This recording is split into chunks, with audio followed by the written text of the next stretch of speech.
अस्सलाम वालेकुम नाज़रीन, इस एपिसोड के आगाज में हम देखते हैं सगोत में फ्लादिउस यगीद की धुलाई कर रहा होता है और इसे खूब मारते हुए कहता है तो तुम फातिमा खातून से शादी करना चाहते हो। इसी दौरान अलाउद्दीन वहाँ पहुँचता है और चीखते हुए फ्लादिउस को पुकारता है, मगर फ्लादिउस रोका हुआ मुक्का यगीद के मुंह पे दे मारता है। अलाउद्दीन पूछता है तुम क्या कर रहे हो, क्या तुम यगीद को मारने वाले थे? फ्लादिउस कहता है मैं नहीं, लेकिन ये मुझे मारना चाहता था। अब ये मुझे अपने ख्वाबों में ही मार सकता है। मैंने सुना है कि हेक्टर के आदमी कैद खाने में है, वो चाहता है कि मैं इन्हें बचा लूं। इन्हें मेरे हवाले कर दो वरना हेक्टर को शक हो जाएगा। अलाउद्दीन कहता है सही है, मैं तुम्हारे लिए रास्ता खोल दूंगा। ये सुनते साथ ही फ्लादिउस आगे बढ़ जाता है और अलाउद्दीन यगीद को सहारा देकर उठाता है। फिर यगीद से उसका हाल पूछता है। यगीद अलाउद्दीन से कहता है फ्लादिउस ने हमसे गद्दारी की है, वो इनकी क़यादत कर रहा था। तो अलाउद्दीन इससे कहता है मैं जानता हूँ आज इसने अपनी जान बचा ली है, लेकिन वो अपनी गद्दारी की कीमत जरूर चुकाएगा। पुराने कबीले में उरान और इसके साथी सरदार अब्दुल्ला को हौसला दे रहे होते हैं। सरदार अब्दुल्ला उरान से कहते हैं अब वक्त खत्म होता जा रहा है। तो उरान कहता है ऐसा ना कहें, हम अल्लाह से कभी नाउम्मीद नहीं होते। सरदार अब्दुल्ला कहते हैं हम अल्लाह की तरफ से आए हैं और इसी तरफ लौट कर जाना है। मुझे अपनी आखिरी बातें कहनी है। मेरा कबीला और मेरी अवाम आपके सुपुर्द है, मेरा इंतकाम जरूर लेना उरान सरदार। फिर इनकी जुबान पर कलमा शहादत जारी हो जाता है और वो हक की राह में शहीद हो जाते हैं। ये देखते हुए सब बहुत गमगीन हो जाते हैं। उरान कहता है ना मैं तुम्हारी बात अधूरी छोड़ूंगा और ना ही बदला।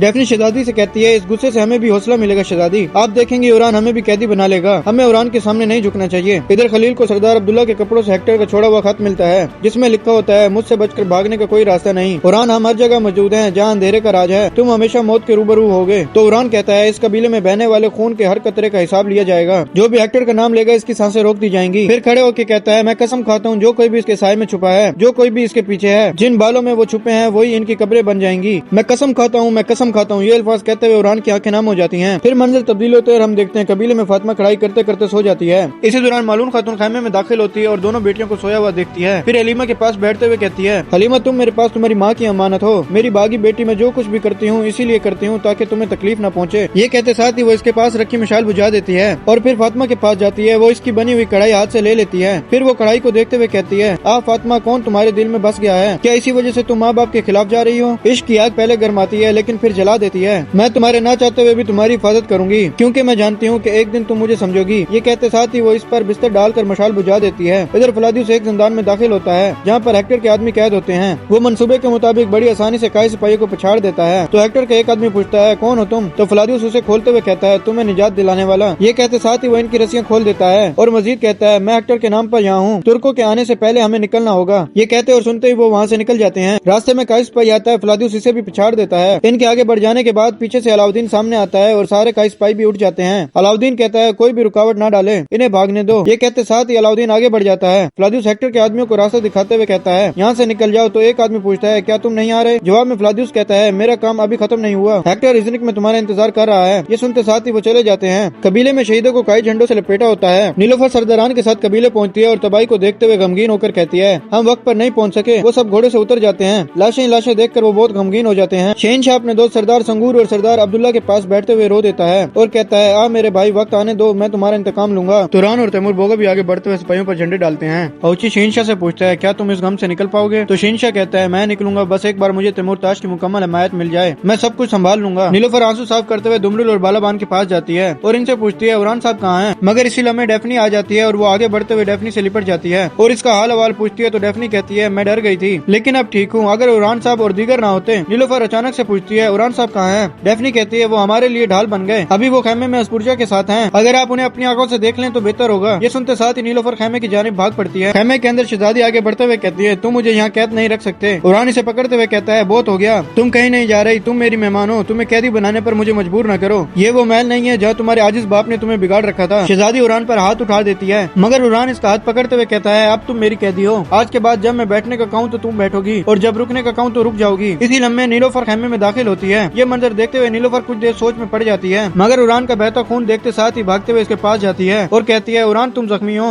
जवाब में उरान कहता है नहीं मैं ठीक हूँ, ये अहम नहीं है। अस्पुरजा कहती है अगर तुमने मुझे फौरन रिहा न किया तो जो काम मैंने अपने खंजर से अधूरा छोड़ा था इसे जल्द या बदेर मुकम्मल करूंगी। उरान नीलोफर से कहता है शहजादी और डेफनी तुम्हारे साथ कबीले जाएंगी। ये कहते साथ ही उरान खैमे से चला जाता है। शहजादी आगे बढ़ती है तो अस्मा इसके सामने आ जाती है और नीलोफर कहती है यहीं रुक जाओ, तुमने उरान साहब की बात सुनी, अब तुम्हारी मेहमान नवाजी खत्म हुई। अस्पुरजा कहती है होलो फिरा ये मत भूलो कि तुम्हारे सामने कौन खड़ा है। नीलोफर गुस्से से कहती है तुम अपनी हद में रहो अस्पुरजा, उरान साहब का एहसान मानने के बजाय तुमने इन्हें मारने की कोशिश की, तुमने उरान साहब की बात सुनी, अब अपनी जान की हिफाजत के लिए जब तक हेक्टर की फौज तबाह नहीं हो जाती तुम वही करोगी जो मैं कहूँगी। दूसरी तरफ उस्मान साहब बुरसा के सामने पहुँचते हैं। मुआसरे के हथियार तो मौजूद होते हैं मगर कोई दिखाई नहीं देता। बुरसा का दरवाजा खुला होता है और हर तरफ बिल्कुल खामोशी छाई होती है। उस्मान साहब खुश होते हुए आगे बढ़ते हैं। बुरसा पर काई परचम लहरा रहे होते हैं। बुलंदी पर इन्हें सिपाही भी खड़े दिखाई देते हैं। उस्मान साहब आगे बढ़ते बढ़ते रुकते हैं और कहते हैं, मेरी आंखों की रोशनी बुझने से पहले, मेरी सांस रुकने से पहले तूने मुझे बुरसा की फतह दिखा दी। अल्लाह तेरा शुक्र है। ये कहते साथ ही उस्मान साहब आगे बढ़ते हुए बुरसा में दाखिल हो जाते हैं, जहाँ पर बुरहान और जरकुताई सिपाहियों के साथ एक शहीद के सामने खड़े होते हैं। आगे बढ़ते हुए उस्मान साहब इनके पास जाते हैं। बुरहान और जरकुताई को रोता हुआ देखकर पूछते हैं। बुरहान जरकुताई फिर शहनशाह के पास जाकर कहते हैं, शहनशाह साथियों, तुम्हारे चेहरों पर यह गम कैसा है। फिर देखते हैं कि उरान भी मैयत के पास खड़ा है। वो तेजी से इसके पास जाते हैं तो उरान कहता है, हमने ख्वाब को हकीकत बना दिया बाबा, हमने बुरसा को फतह कर लिया, लेकिन हमने आपको खो दिया। उस्मान साहब देखते हैं कि इन्हीं की मैयत इनके सामने होती है।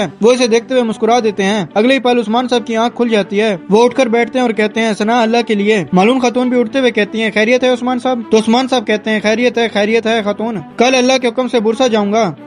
इसी जगह पे एपिसोड का इख्तिताम होता है। अगर आपको हमारी वीडियो अच्छी लगी हो तो हमारे चैनल को सब्सक्राइब करें और साथ ही दिए गए घंटी के निशान को दबा दें ताकि आने वाली वीडियोस आपको बआसानी